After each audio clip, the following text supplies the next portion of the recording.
Jadi di antara proyek besar Allah itu menjadikan orang mukmin itu bersaudara dan saling memaafkan. Itu sampai akhirat proyek itu masih dilakukan Allah. Maka ketika di dunia kayak sawal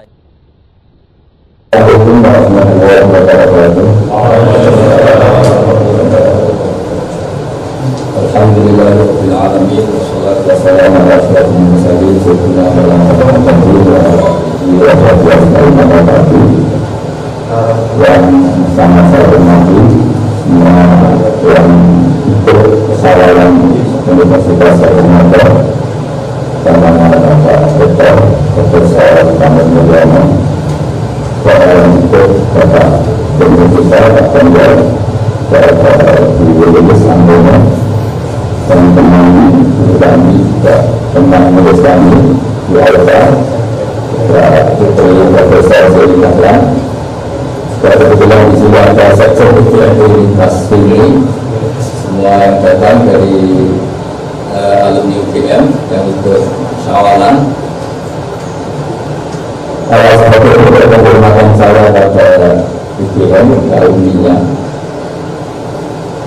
saya akan utarakan referensi yang valid juga jadi perilaku.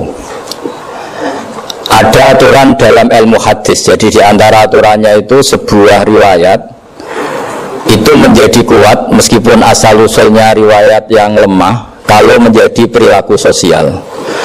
Karena perilaku sosial itu menunjukkan didikan atau pendidikan atau tarbiyah dari leluhur sampai kita. Misalnya saling memaafkan. Itu hadis tentang persisnya saling memaafkan mungkin banyak yang masalah ketika tagnya ada yang sampai menyebut fatasofaha salaman. Bisa orang berdebat hukumnya salaman kayak apa, apalagi musim sekarang. Orang saling curiga untuk nggak salaman itu. Tapi apapun itu perdebatan dalam persisnya tag, jika diperkuat oleh perilaku sosial maka hadis itu menguat menjadi baik. Saya cerita tentang hikmah syawalan sebagai amanat yang dipesankan di sini. Syawalan di Indonesia itu identik dengan minta maaf. Ya, jadi kalau id itu dari kosakata audun maknanya kembali. Setelah kita puasa 1 bulan, kita insya Allah ber-KTP surga lagi. Jadi kita tahu dulu Nabi Adam itu di surga, beberapa anaknya juga lahir di surga, sehingga KTP kita ini sebetulnya KTP surga, alamat tetap kita itu surga. Karena kita di dunia agak kacau, itu agak cara Jawa agak bedigasan, itu agak kacau, terus status itu agak-agak hilang ini. Semoga agak hilang betul. Nah, dengan Ramadan itu status itu dikembalikan. Makanya banyak ulama mengatakan al-aid minal audi. Dari kata kembali, kita yang dulu penduduk surga, insya Allah barokahnya Ramadan yang diterima itu menjadi status penduduk surga lagi, disebut minal aidin. Kita kembali lagi ke fitrah, kembali lagi ke status kehambaan yang benar, sehingga kita layak menjadi ahli surga. Saya mulai dari status kehambaan. Memang untuk menjadi ahli surga itu kita tidak boleh menandingi Tuhan, menandingi kekuasaan Allah. Sehingga syarat dasar masuk surga itu harus abdullah, kita berstatus hambanya Allah. Disebut fadkhuli fi ibadi, masuklah dulu sebagai hambaku. Jadi kita berstatus sebagai hambanya. Baru setelah layak jadi hambanya, baru wadkhuli jannati, baru berstatus layak sebagai ahli surga. Jadi status kehambaan ini kita mantapkan dulu. Jangan ada status lain kita di depan Allah kecuali status kehambaan.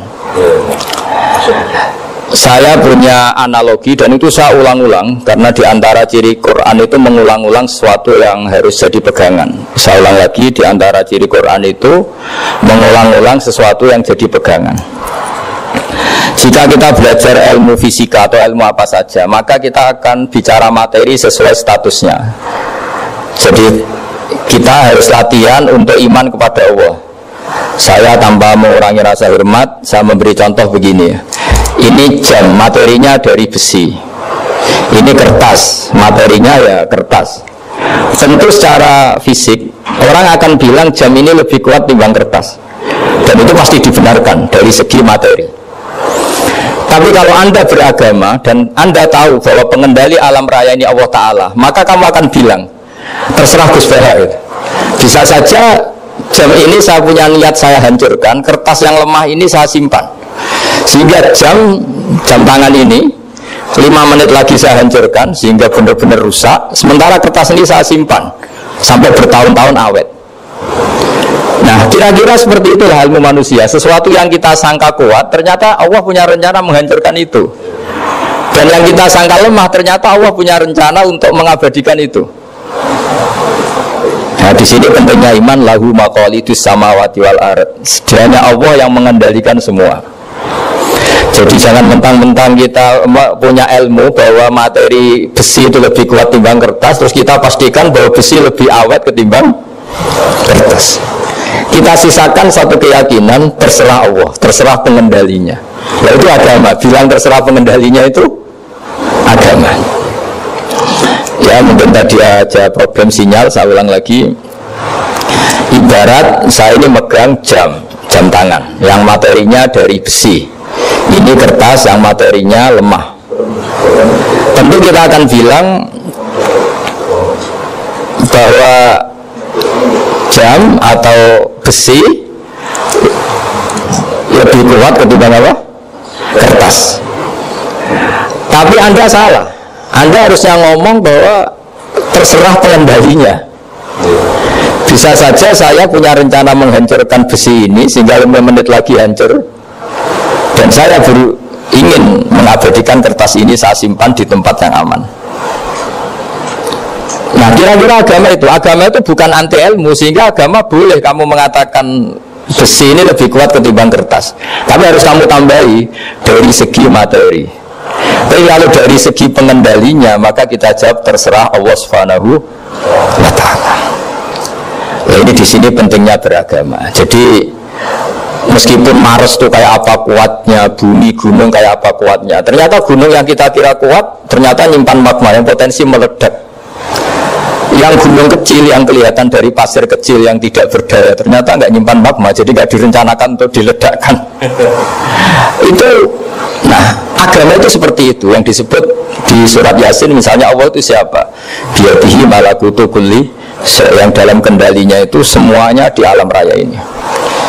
Sehingga di kehidupan nyata juga sama. Ada orang yang nekuni ilmu ekonomi tapi miskinnya Masya Allah. Ada yang gobloknya Masya Allah tapi kaya.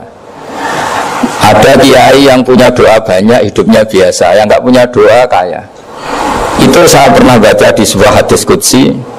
Ada riwayat begini, Nabi Musa ketemu Allah, ditanya, Limaga, kata Allah, kenapa saya memberi rezeki orang yang bodoh? Ahmak itu orang yang bodoh sekali. Kadang tak ciptakan dia jadi orang kaya, dan yang pintar ekonomi kadang tak ciptakan jadi orang miskin. Si Nabi itu tanya, kenapa ya Allah? Supaya dia tahu yang mengendalikan rezeki itu saya, bukan ilmunya dia, katanya. Jadi banyak orang, misalnya kita yang pintar dipekerjakan orang yang nggak pinter, yang punya pabrik nggak pinter mengerjakan orang yang pinter. Jadi ya kira-kira agama itu seperti itu. Sehingga dalam kita beragama itu yang paling ditekankan itu tawadhu. Tawadhu itu merasa sopan atau memang sopan betul. Kalau dalam Ihya disebut, sekiranya Anda tidak bisa tawadhu secara rasa, tawadhulah secara ilmu. Saya ulang lagi ya, sekiranya Anda tidak bisa tawadhu secara rasa, tawadhulah secara apa? Ilmu. Karena ilmu itu akan abadi. Saya beri contoh begini, saya ini kan misalnya kiai di kampung saya atau di kecamatan saya. Saya mungkin bisa merasa hebat karena saya tokoh di sini. Tapi pastikan sebelum ada saya yang bernama Baha ini, agama sudah jalan. Dan di daerah lain yang nggak kenal saya juga agama sudah jalan. Betapa tidak pentingnya saya di kawasan-kawasan yang nggak butuh saya, atau di era yang sebelum ada saya. Nah, dengan ilmu seperti itu orang pasti tawadhu, karena dia tahu di era yang nggak ada saya ternyata ya ada masjid, ada agama. Periode yang sebelum ada saya juga agama jalan.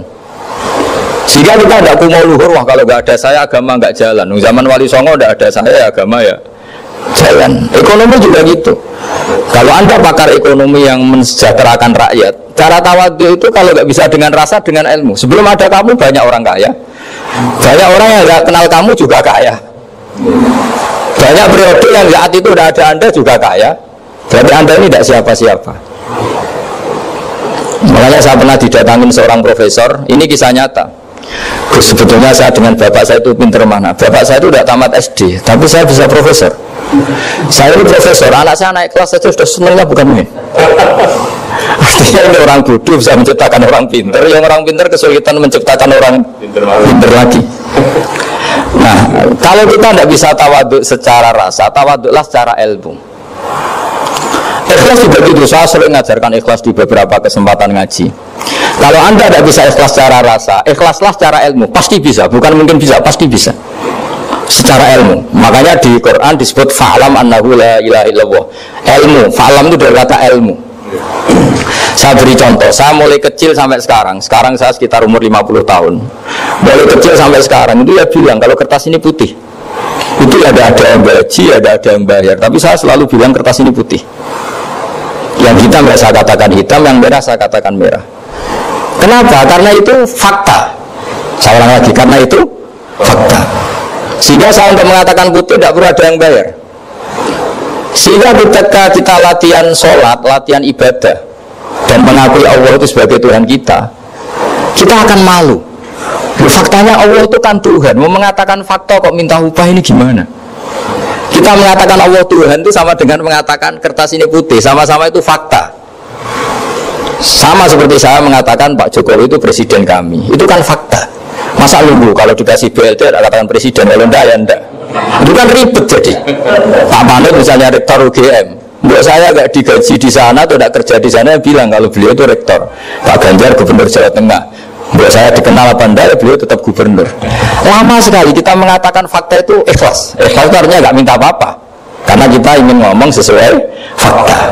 Nah Allah Tuhan itu fakta gitu. Nah kenapa untuk mengatakan Allah Tuhan nunggu? Saya ini Tuhan kamu. Ya nunggu dulu Gusti, kalau engkau masukkan kami ke surga, engkau Tuhan, kalau enggak ya enggak jadi. Itu tidak bisa seperti itu. Ya Allah tetap Tuhan. Nah, kalau Anda tidak bisa ikhlas secara rasa, ikhlaslah secara ilmu. Ilmu ya tadi kita akan selalu bilang yang putih putih, yang hitam hitam. Makanya ini pentingnya ilmu. Tawadhu juga gitu. Kalau Anda ditakdir orang yang GR, yang gede rumongso, ditakdir orang yang kumo luhur, secara rasa bisa dilawan secara ilmu. Ada periode di mana sebelum ada kita yang kaya ya banyak, yang dapat hidayat ya banyak, yang terpelajar ya banyak. Ada daerah yang nggak kenal kita, nyatanya pendidikan di situ jalan, sistem sosial baik. Betapa tidak pentingnya kita. Jadi nanti memaksa kita atau melatih kita untuk tawadhu. Nah dari hikmah ilmu itu kemudian kita minta maaf sama orang lain itu mudah, karena kita sadar bahwa adanya kita ini problem. Saya sering digojek orang-orang kaya. Orang-orang kaya itu ya kadang agak kurang ajar tapi nggak bisa dibantah. Begini, pernah tanya saya gini, Gus, saya ini punya mobil mahal, harganya 2 miliar. Kayaknya yang berat pakai jalan raya saya kan. Kok bisa bayarnya pajak saya mahal, sehingga kayaknya paling pantas saya. Yang naik ontel itu kan nggak bayar pajak, harusnya nggak boleh pakai jalan gitu sih. Terus saya bilang, mbak-mbaknya yang naik ontel itu pejuang, bapak kamu enggak, kata saya. Kamu nggak warisnya, kata saya. Artinya ada teori dalam kitab hikam itu kitab tasawuf dalam pesantren. Itu kebaikan saja di soal. Misalnya begini, kita ini bangga sebagai urip yang tertib, hidup yang tertib di kantor, di tempat-tempat pekerjaan. Tapi kalau itu semua terjadi, kalau ada kecelakaan di jalan itu gak ada yang nolong langsung. SAR paling efektif, tim penolong paling efektif itu ya orang-orang nganggur itu. Orang-orang yang di jalan-jalan di perapatan itu kalau ada kecelakaan langsung nolong. Itu nanti ambulan itu yang kedua ketiga, yang nolong pertama ya orang-orang yang nganggur-nganggur di jalan itu. Ada orang tersesat nolong. Maka ketika seorang sahabat tanya, ya Rasulullah, kalau engkau melarang kita jagongan di jalan, itu kita tidak bisa. Tapi kata Nabi, ya silahkan saja, tapi adul haqqat thoriq, hak kamu di jalan itu datangkan. Apa itu? Ya kamu bisa amar ma'ruf nahi mungkar. Coba kalau di terminal di tempat publik banyak orang yang soleh, itu nanti copet ya sungkan, yang mau jambret ya sungkan, karena yang di situ orang-orang soleh. Nanti yang nggak sholat juga sungkan, karena yang di situ banyak yang sholat. Jadi kenyamanan orang pergi jauh di tempat-tempat sepi itu ya baru tanya orang-orang nganggur terus ngaji, wah nengkono masih rame ya, ada orang yang di perapatan, di pertigaan. Bayangkan kalau ini orang-orang soleh, pasti itu nyaman, karena wilayah publik dihuni orang-orang yang soleh. Tapi orang pasti bilang itu nggak tertib. Kita ini hidup ya tertib di kantor atau yang suka di masjid. Tapi kalau itu terjadi, itu nggak ada tim SAR gratis yang setiap saat kalau ada orang kecelakaan nolong. Makanya dalam makalah hikam itu paling masyhur diantaranya itu, manusia itu siapa? Manusia itu mangkanat mahasinuhu masawiyah, fakih falatakun masawihi masawiyah. Manusia itu orang yang saat baik saja ada salahnya, apalagi pas salah. Jadi kalau kamu punya toko lagi laris, dan saat laris itu Anda merumat keluarga Anda melakukan kebaikan pada keluarga Anda, pasti ada toko lain yang termahjubkan, yang tersingkirkan. Makanya saya pernah diskusi sama kiai besar, guyonan sama saya. Kita kalau kiai besar sebaiknya kalau diundang di musala kecil datang apa enggak? Kata kiai yang satu, jangan datang Gus, itu jatahnya kiai kecil. Terus kata yang satu, datang Gus sebagai bukti tawaduk bahwa kita kiai besar pun mau diundang yang kecil. Akhirnya kita ini ya kadang datang kadang enggak, karena kadang kita enggak datang supaya jatah rezeki kiai kecil enggak terambil. Kadang yang mau datang supaya dikira tawaduk. Makanya kalau seorang profesor sering berubah di bawah itu ya kasihan yang S1, SPDI itu kan nanti nggak jadi bintang kalau profesornya sering turun, kalah terus itu. Jadi kadang-kadang itu orang itu harus berpikir secara ilmu, jangan rasa terus. Jadi itu ilmu. Jadi semua yang kebaikan yang kita lakukan itu secara ilmiah bisa diperdebatkan. Ada orang senang ngomong serius supaya bangsa ini maju. Tapi bapak saya itu pesan saya, kamu kalau niat itu jangan sering ngomong serius kan. Masyarakat sudah capek mikir utang, mikir keluarga. Dan itu soal kiai tidak ngomong serius lagi, nanti capek kan. Sehingga kiai dulu itu kalau ketemu orang ya guyon terus.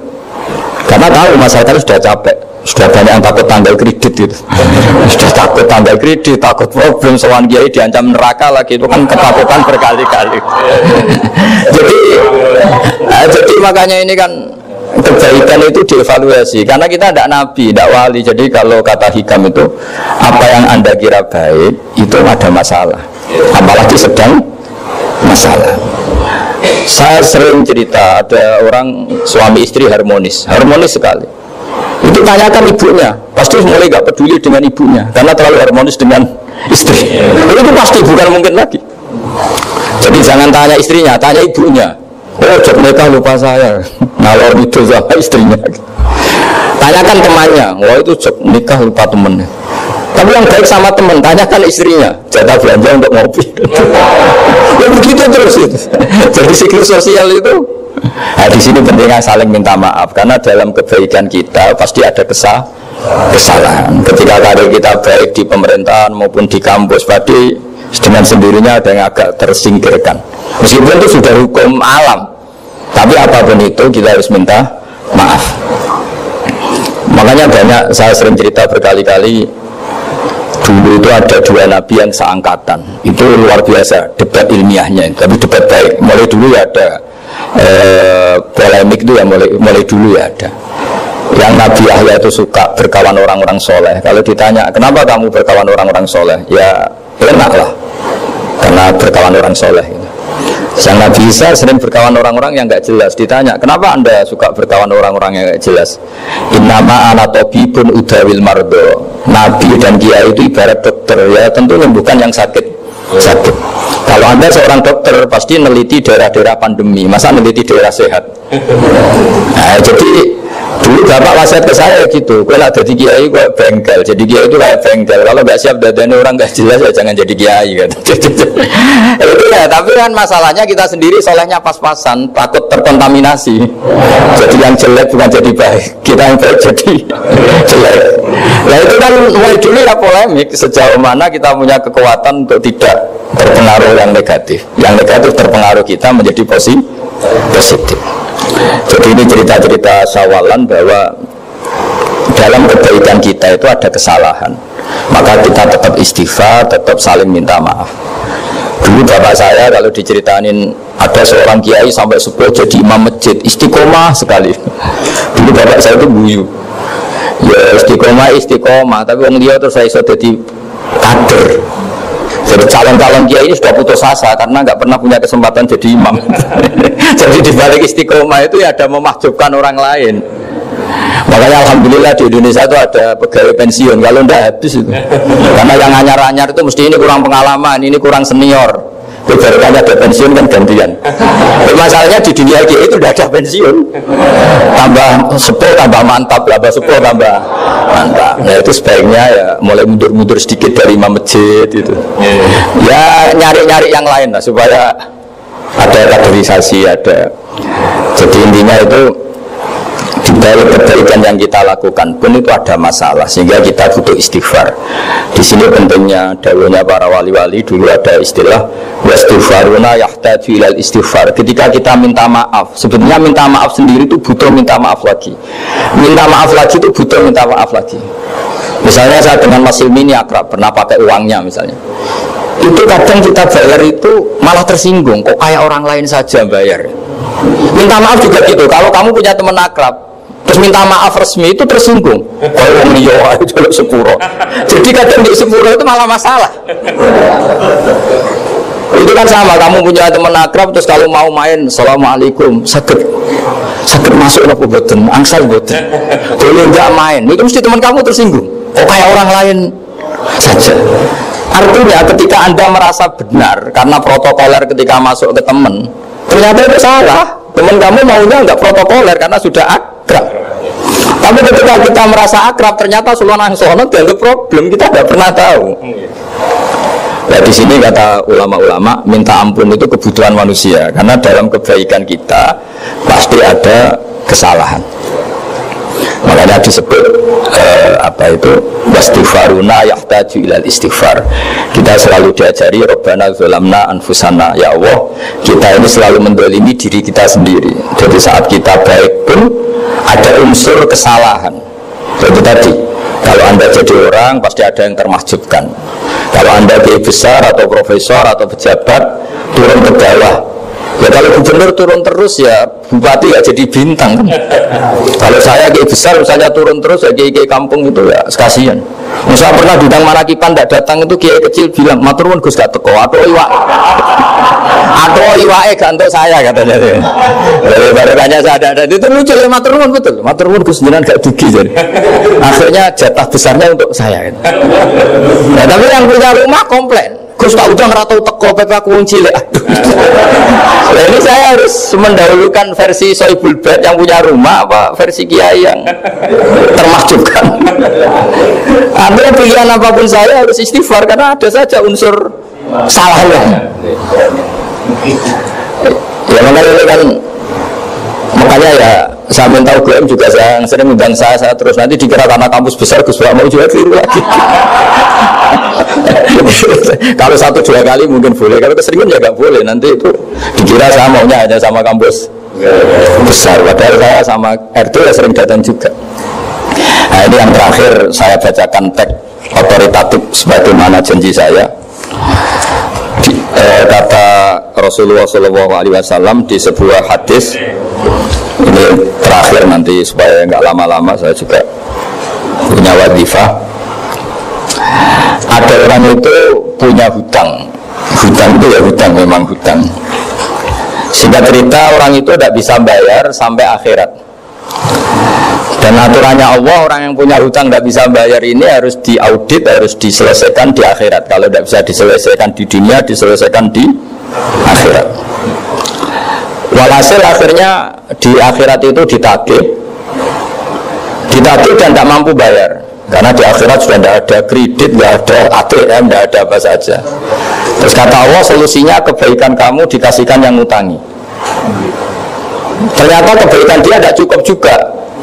Bayarnya apa? Kejelekan yang ngutangin dikasihkan yang utang. Kayak apa celakanya? Kebetulan yang ngutangi salahnya banyak, ini kan repot. Tapi Allah itu tidak suka kalau ada orang mukmin yang satu saudara kemudian masuk neraka karena saudaranya ini. Kata Allah, jika ini masuk neraka berarti disebabkan komplain atau ketidakikhlasan temannya yang mukmin. Masa orang mukmin menyebabkan mukmin yang lain masuk neraka? Allah tidak ingin. Makanya diantara nikmatnya beragama itu ukhuwah, persaudaraan. Baik persaudaraan atas nama iman atau atas nama kebangsaan atau atas nama kemanusiaan. Akhirnya si yang ngutangi ini tadi, jangan dibahasakan kreditur, nanti kita kayak pokoknya yang ngutangin lah nanti. Ya bahasa gambarnya yang ngutangin, karena tidak semua orang ngutangnya sama bank. Sama Allah ditunjukkan satu surga yang luar biasa. Nanti tak baca teks Arabnya ya supaya dapat berkahnya bahasa Arab. Terus saking mewahnya surga itu si yang ngutangin tanya, ya Allah itu untuk nabi siapa? Karena semua itu pasti untuk kelas nabi. Atau untuk wali siapa? Katanya, terus kata Allah, sabda Allah, untuk siapapun yang mampu membeli. Lalu siapa yang bisa membeli surga semewah itu? Kamu bisa. Terus dengan apa ya Allah? Kamu mengampuni teman kamu itu, kamu bebaskan dari hutangnya. Nanti tak kasih surga itu. Terus akhirnya sama Allah, kata orang itu, ya Allah saya bebaskan. Ya sudah, kamu berdoa masuk surga.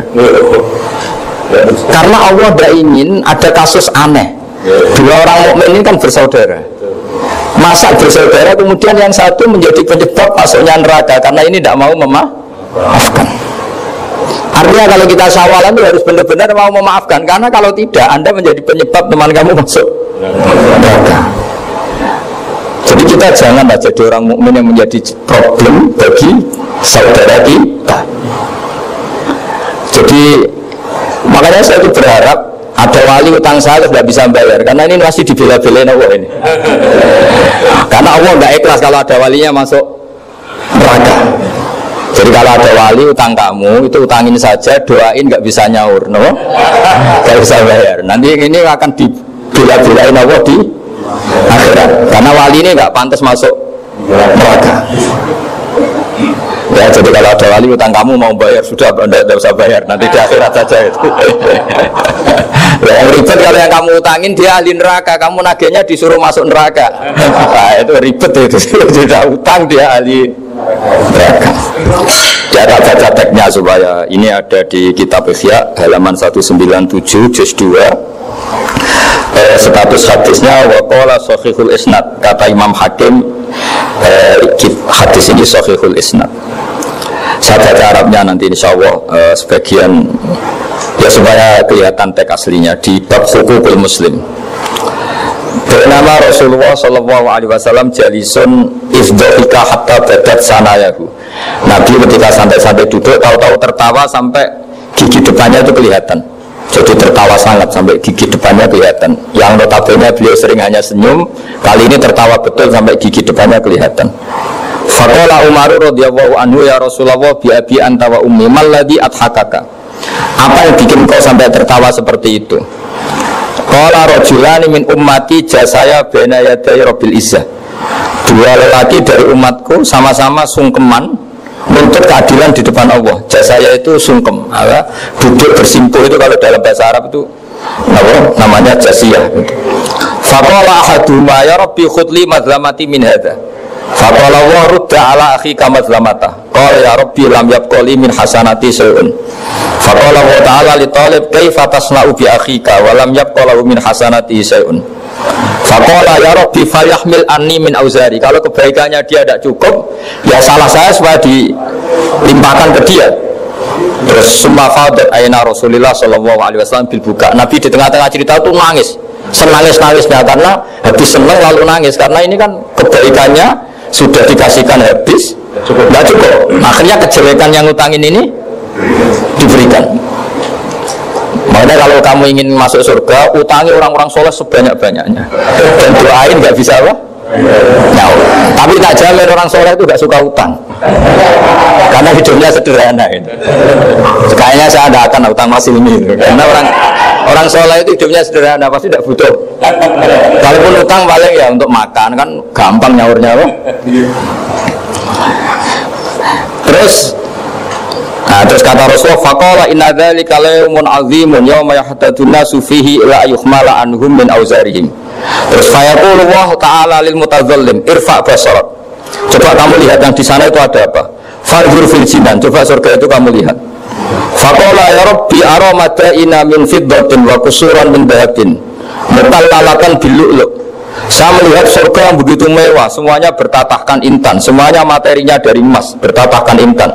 Lalu li ayyi nabiyyin hadza? Itu untuk nabi siapa? Terus awli ayyi siddiqin awli ayyi syahidin. Terus kalau Allah hadza liman a'tas saman. Itu untuk siapa saja yang mau mampu beli. Qala ya rabbi wa may yamliku dzalik? Siapa mampu beli surga semewah itu? Terus kata Allah anta tamliku, kamu bisa. Qal bima ya rabbi, dengan apa? Qal bi afwika an akhika. Cukup kamu memaafkan saudara. Jadi kalau maafkan tidak pakai uang itu kurang seru. Yang seru itu punya teman utang 1 juta dimaafkan.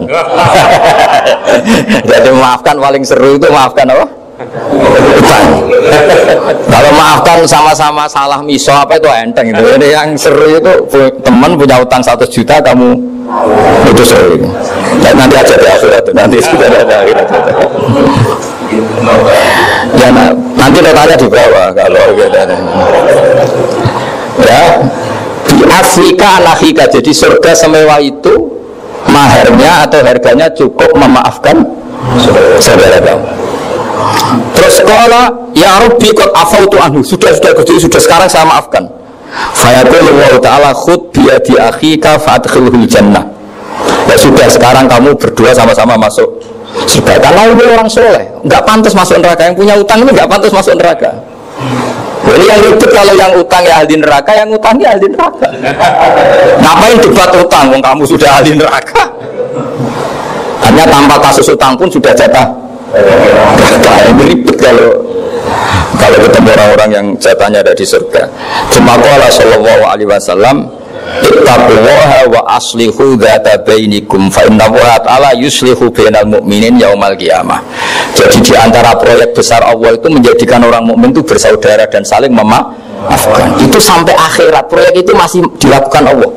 Maka ketika di dunia kayak sawalan ini usahakan saling memaafkan karena keinginan Allah sampai akhirat pun seorang mukmin itu saling memaafkan. Ya, jadi ini sebagai penghormatan saya pada teman-teman alumni UGM juga semua muhibbin, semua yang memanfaatkan ngaji ini, bahwa kita harus berjiwa besar untuk saling memaafkan. Ya, saya kira demikian dan mohon maaf. Assalamualaikum warahmatullahi wabarakatuh. Bismillahirrahmanirrahim. Ahmaduka ya ghafur ya syakur, masalli wa sallim wa barik ala sayyidina Muhammad wa ala sahbihi wa sallam asma'in. Allahumma ya wa ij'alna mutawatina fika mutahabina fika mutabadilina fika wa ij'alna ya Allah mimman yakhtumu dinaka qawim. Allahumma inna la dzikrika wa syukrika wa husni ibadatik wa ij'alna ya Allah aminin mutmainin alladzina la khaufun alaihim wa lahum yahzanun. Ighfir lana dzunubana wa li ikhwanina ya Allah liman ajra hadzal khaira fi hadisah wa li'abaina ummatina masyayikhina wa dayudawil hukuki alina. Ya Allah ya Allah ya Allah ya Allah ighfir lana wa lakum ya Allah ya Allah. Allahumma yassir wa la tu'assir wa ma yassir wa la tu'assir wa ma yassir wa la tu'assir. Allahumma rzuqna al-yusra wa jannibna al-usra ya Allah waj'al baldatana ya hadhi baldatan aminatan rakhiyah ya Allah ya Allah mu'afah min kulli bala'id dunya ya Allah akhirah. Rabbana atina fid dunya hasanah fil akhirati hasanah wa qina adzabannar. Wassallallahu ala sayyidina Muhammad wa ala sahbihi baraka sallam. Subhana rabbika rabbil izzati amma yasifun. Salamun alal mursalin. Alhamdulillahi rabbil alamin.